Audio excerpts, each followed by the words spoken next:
Good morning, class. I hope you all will be fine. So our next topic is velocity time graph. तो हमने क्या किया था? Velocity time graph किया था for uniform accelerated motion when initially the object is at rest. कल क्या किया था कि हमारा ऑब्जेक्ट है जो वो रेस्ट पे है, और आज क्या करेंगे हम उसमें कि अगर ऑब्जेक्ट रेस्ट पे नहीं है, वो किसी वेलोसिटी से मूव कर रहा है, और हम तब चेक करें।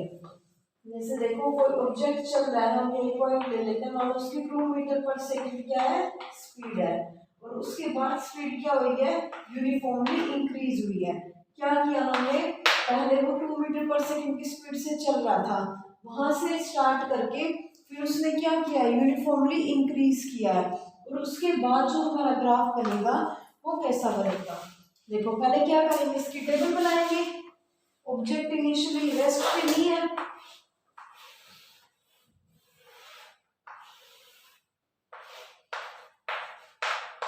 जब हमारा टाइम 0 था, हमने स्टार्ट किया टाइम, तब क्या था, हमारी जो इसकी वेलोसिटी थी वो 2 मीटर पर सेकंड की थी। टाइम ग्रेजुअली क्या हुआ, यूनिफॉर्मली इंक्रीज हुआ, उसके साथ जो हमारी वेलोसिटी थी वो भी क्या हुई, यूनिफॉर्मली इंक्रीज हुई। इसमें क्या है, ऑब्जेक्ट हमारा रेस्ट पे नहीं है, यहाँ पे हमने 0 लिया था, लेकिन इस केस में क्या है, ऑब्जेक्ट रेस्ट पे नहीं है, तो यहाँ पे कौन सा लेंगे, टाइम सेकंड में, यहाँ पे वेलोसिटी मीटर पर सेकंड में। अब देखो जब हमारा टाइम 0 है तो वेलोसिटी क्या है उसकी 2 है। इसको कैसे प्लॉट करोगे,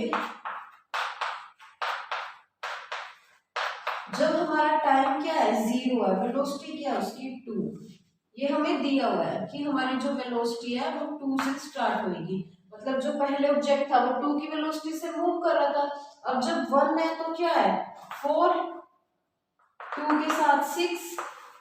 अब ये हम पॉइंट्स को ग्राफ में लोकेट करेंगे, 3 पे 8, 4 पे 10, ये हमारा ग्राफ बना है। अब इसको ड्रॉ करेंगे। देखो ये हमारा ग्राफ क्या है, ये हमारा ग्राफ 0 से स्टार्ट नहीं है। क्यों नहीं है ये 0 से स्टार्ट, क्योंकि हमारा जो ऑब्जेक्ट है इनिशियली रेस्ट की पोजीशन पे नहीं है, वो 2 उसकी क्या थी, उसकी पहले ही वेलोसिटी थी, तो अब क्या आ गया, ये यूनिफॉर्मली का ग्राफ आ गया।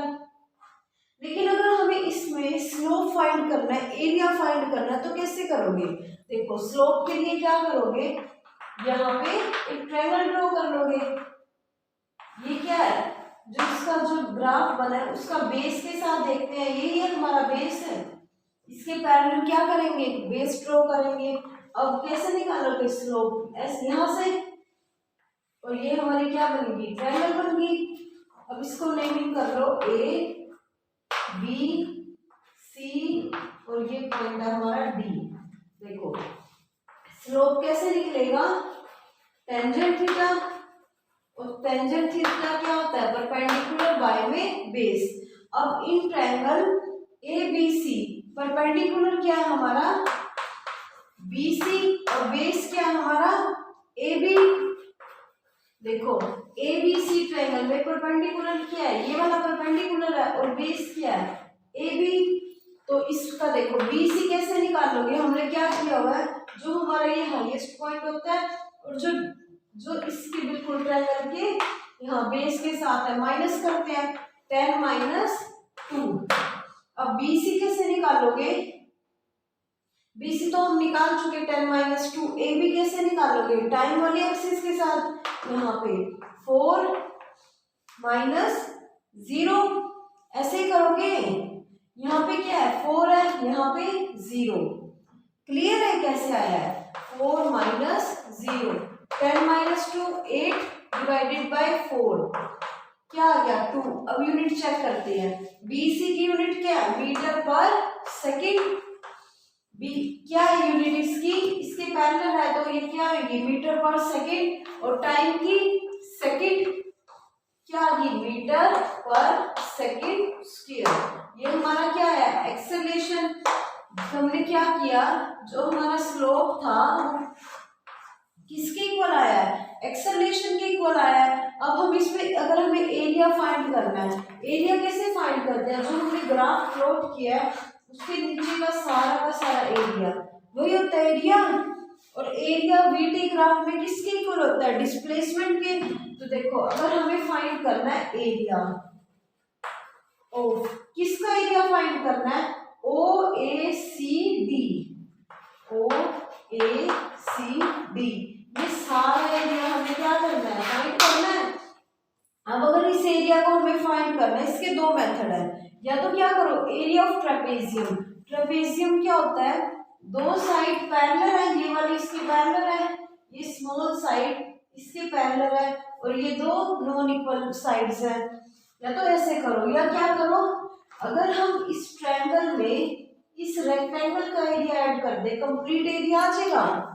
कैसे करोगे, अगर हमें area of O A C D निकालना है, उसके लिए क्या करना पड़ेगा, area of triangle A B C plus O A B D. देखो स्लोप निकालना है, कैसे निकालना है, स्लोप किसके इक्वल होएगा, एक्सेलरेशन के।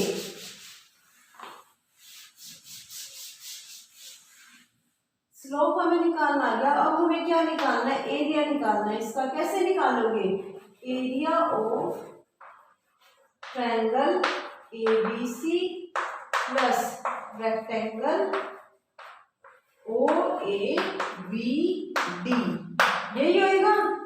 एरिया क्या किया है, ए बी सी का प्लस में रेक्टेंगल का ओ ए बी डी का, ये हमने एरिया फाइंड करना है। एरिया ऑफ रेक्टेंगल कैसे निकालते हैं, half base into height plus area of rectangle length multiply breadth. देखो अब इसमें चेक करते हैं 1/2 से।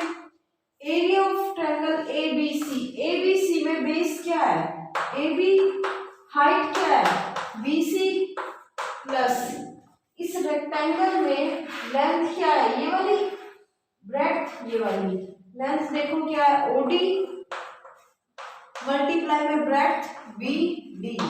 अब इनकी वैल्यू पुट करके हम एरिया निकाल देंगे इस कंप्लीट का। इस कंप्लीट का एरिया निकालने के लिए हमने क्या किया, रेक्टेंगल, ये ट्रायंगल, इनको क्या कर दिया ऐड। अब हाफ इंटू ए बी की वैल्यू क्या है हमारी, ए बी 0 to 4 क्या आ गई 4, बी सी की वैल्यू क्या है हमारी 10 - 2 8 प्लस ओ डी की वैल्यू 4, बी डी की वैल्यू 2। देखो ये बी डी है, ये इसके इक्वल है, इसकी वैल्यू क्या दी हुई है 2 - 0, 2 ये 0 से स्टार्ट किया 2 तक गए 2। अब इसको कैसे सोल्व करेंगे, 2 से 8 2 16 8 क्या आ गया 24 मीटर।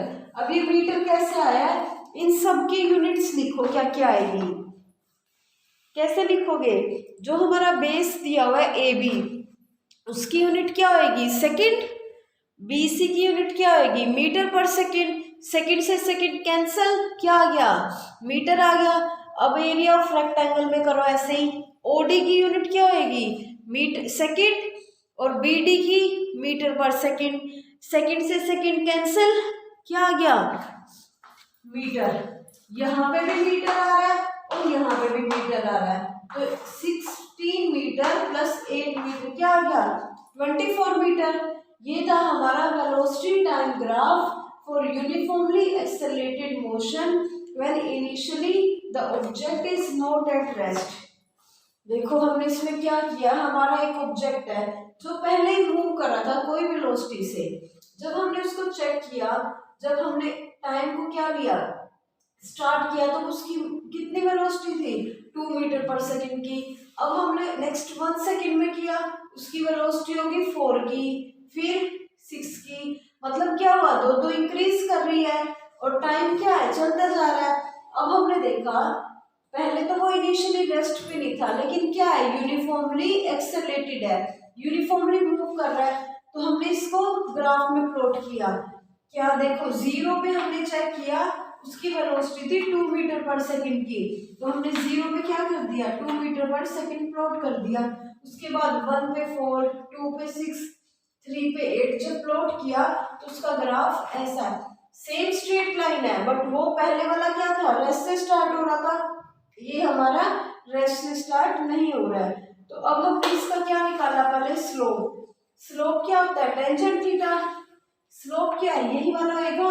यहाँ पे हमने एक बेस ड्रॉ कर लिया जो पैरेलल है टाइम एक्सिस के, और ये ट्रायंगल बन गई। अब इस ट्रायंगल में कैसे निकालोगे, slope perpendicular by base, tangent theta ऐसे ही निकलेगा परपेंडिकुलर बाय बेस। तो हमने क्या देखा, परपेंडिकुलर क्या है हमारा इसमें, इन ट्रायंगल एबीसी परपेंडिकुलर है बीसी, और बेस क्या है AB। फिर हमने वैल्यू पुट करके क्या देखा, जो हमारा परपेंडिकुलर बाय बेस आया है वो किसके इक्वल है, एक्सेलरेशन के। तो स्लोप हमें क्या बताता है, एक्सेलरेशन। स्लोप गिव्स एक्सेलरेशन, और एरिया क्या देता है हमें, डिस्प्लेसमेंट। जब हमने इसका एरिया फाइंड किया, जो हमारा ये AC हमने ड्रॉ किया था, इसके नीचे का सारा एरिया किया, कैसे निकालोगे, या तो ट्रेपेजियम, एरिया ऑफ ट्रेपेजियम कर दो, half sum of parallel side multiply by height, या फिर क्या किया, जो हमारी रेक्टेंगल और ट्रायंगल ये क्या बन रही है, देखो इसको नंबर दे लो 1, इसको नंबर 2 दे लो।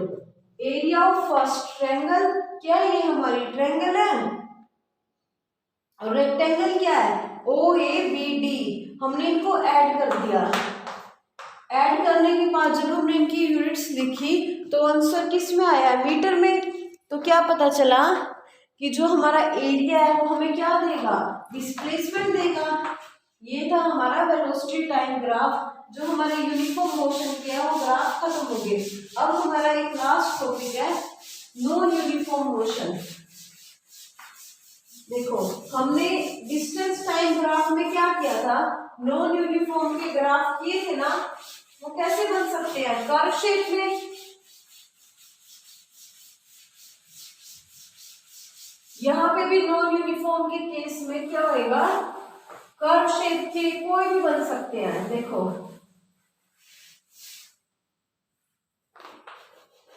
Non uniformly accelerated motion.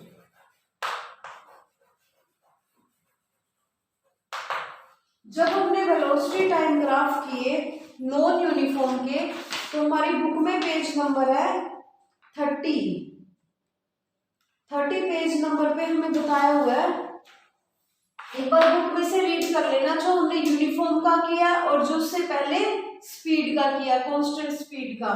देखो नॉन यूनिफॉर्मली में क्या होता है,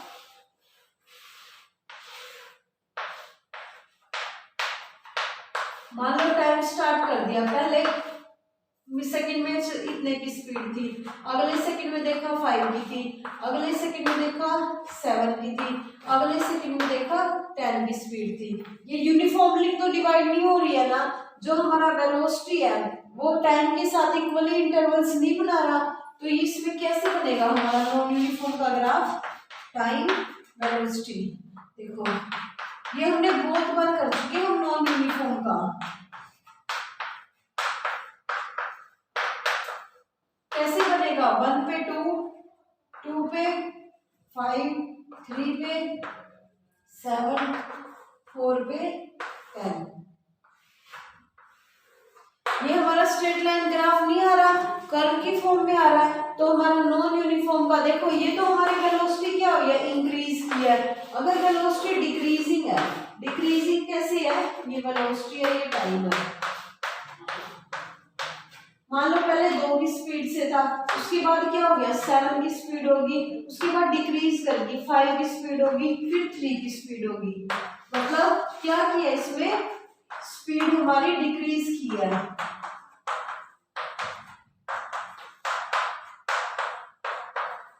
वन पे 2, 2 पे 7, आगे 5, आगे 3।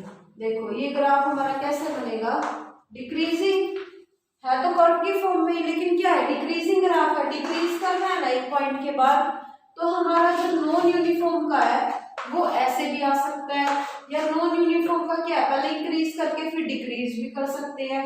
नॉन यूनिफॉर्म में केस में क्या है, एक स्ट्रेट लाइन ग्राफ हमें नहीं मिलेगा, किस फॉर्म में मिलेगा, कर्व भी हो सकता है, कर्व के साथ डिक्रीजिंग लाइन भी हो सकती है, इंक्रीजिंग के बाद डिक्रीजिंग भी हो सकता है। ये है हमारे नॉन यूनिफॉर्म के वेलोसिटी टाइम ग्राफ और नॉन यूनिफॉर्म एक्सेलरेटेड मोशन। ये हमारा यहाँ पे चैप्टर फिनिश हो गया। कल से हम स्टार्ट करेंगे इसके न्यूमेरिकल्स। Thank you.